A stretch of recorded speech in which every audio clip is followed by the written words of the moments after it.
Hey everyone, and welcome.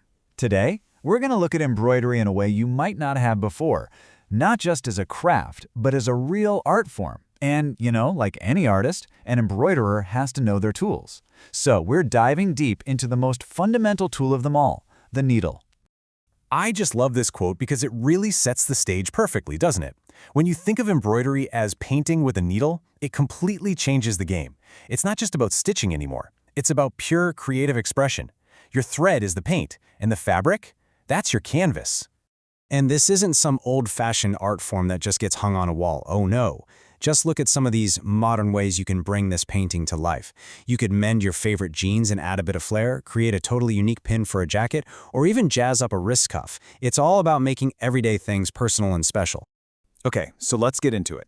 If your thread is the paint, then the needle is, of course, the artist's brush. And if you want to create something amazing, you've got to understand the tool that makes it all happen.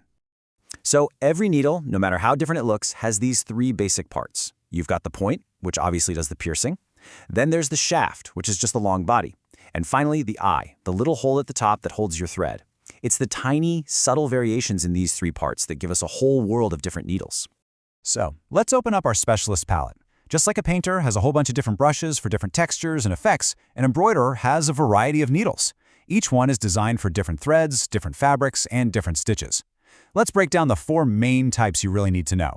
First up, we have the crewel needle. You can pretty much think of this as the workhorse of embroidery. It's probably the needle that pops into your head when you think of hand embroidery. It's got that super sharp tip, which is absolutely essential for piercing through tightly woven fabrics like cotton or linen without a struggle.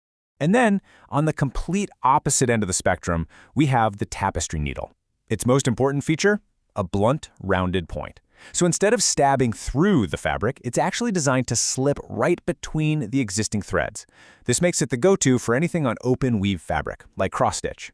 This right here shows that difference perfectly. On the left, see how that sharp crewel needle is going right through the fibers of that fabric? That's what you want for surface embroidery.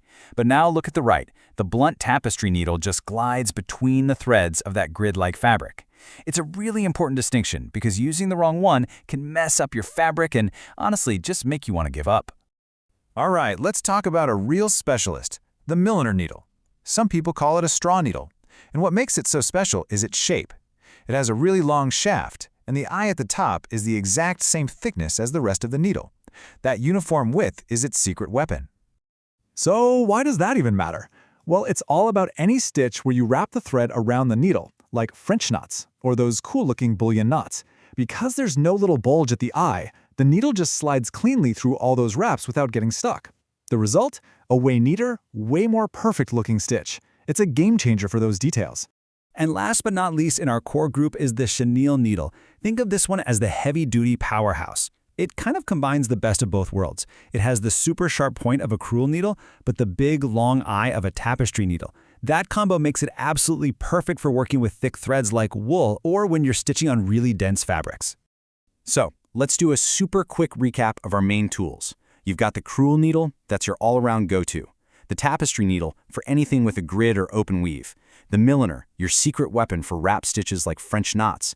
And the chenille, for when you're working with the thick stuff. This little chart is a great way to keep it all straight. Okay, so we've met all the main players. But, knowing what each brush can do is one thing. Knowing which one to actually pick up for your project is another. So let's get practical. And really, this is the big question, right? You've got this awesome project idea in your head, you've got a pack of assorted needles sitting right in front of you, so where on earth do you start? Well, luckily, it really just comes down to asking yourself three simple questions. First, what's your fabric? If it's tightly woven, you need a sharp point. If it's an open weave, you want a blunt one. Easy. Second, what thread are you using? The eye of the needle has to be big enough for your thread to slide through easily without getting all frayed and messy. And finally, number three, what kind of stitch are you doing? If your design is loaded with French knots, you gotta grab that milliner needle. It's that simple. And one last really crucial thing you need to know is about sizing. Now, this can feel a little backwards at first, but for pretty much all embroidery needles, the rule is this. The higher the number, the finer and smaller the needle. So a size 9 needle is actually finer than a size 7. Once you get that down, you can match your needle to your fabric and thread perfectly. So here we are. We've come full circle. We started with this idea of embroidery being like a painting. We took a close look at all the different brushes, and we figured out how to choose the right one for our canvas. The only thing left now is to make the art itself. Getting to know your tools is always the first step to unlocking your creativity. You now have the knowledge you need to pick the perfect needle for literally any project you can dream up. So, the only question left is, what masterpiece are you going to go paint?